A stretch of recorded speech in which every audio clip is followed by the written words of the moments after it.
ನಿನ್ನೆ ಭಾನುವಾರದ ಬೆಳಗ್ಗೆ ಅತೀ ಸುಮಧುರವಾಗಿತ್ತು. ಕಾರಣ ಹಾಬೆಳ್ನ ಸಮ್ಮೇಳನ ಬೆಂಗಳೂರಿನಲ್ಲಿ ನಡೆಯಿತು. ಅಲ್ಲಿ ತಂಡದವರು ಡೋಲು ಕುಣಿತದಿಂದ ಕಾರ್ಯಕ್ರಮವನ್ನು ಪ್ರಾರಂಭಿಸಿದರು. ಕುಣಿಯುತ್ತಾ ಹಾಬೆಳ್ಳಿನ ತಂಡ ನಲಿಯುತ್ತಾ ವೇದಿಕೆಗೆ ಬಂದರು. ಅವರನ್ನು ನೋಡಿದಾಗ ನನಗೆ ಆದ ಸಂತೋಷ ಅಷ್ಟಿಷ್ಟಲ್ಲ. ನೇರವಾಗಿ ಸೌರಭರನ್ನು, ಚೋಟುವನ್ನು ಮತ್ತು ತ್ರಿಶಾಲಾರವರನ್ನು ನೋಡಿದಾಗ ಅತ್ಯಾನಂದವಾಗಿತ್ತು. ಮತ್ತು ನನ್ನ ಬಾಲ್ಯದಲ್ಲಿ ನಾವು ಪ್ರಾರ್ಥನೆಯನ್ನು ಸಾಮೂಹಿಕವಾಗಿ ಶಾಲೆಗಳಲ್ಲಿ ಮಾಡುತ್ತಿದ್ದೆವು.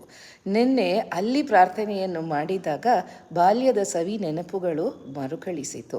ನಾವು ಎಲ್ಲರೂ ಮಕ್ಕಳಂತೆ ಆಗಿ ಹೋದೆವು. ನಿನ್ನೆ ಹಾಬೆಳ್ಳಿನ ಕಾರ್ಯಕ್ರಮದಲ್ಲಿ ಅತೀ ಸುಂದರವಾದ ಬೆಳಗ್ಗೆಯಾಗಿತ್ತು. ಅಲ್ಲಿ ನನ್ನ ಬಹಳ ದಿವಸದ ಗೆಳತಿಯಾದ ಜಯಲಕ್ಷ್ಮಿಯರನ್ನು ನೇರ ನೋಡಲು ಸಾಧ್ಯವಾಗಿತ್ತು. ಅಂತೂ ಇಂತೂ ಹಾಬೆಳ್ ತಂಡ ಸಂತೋಷವನ್ನು ತಂತು.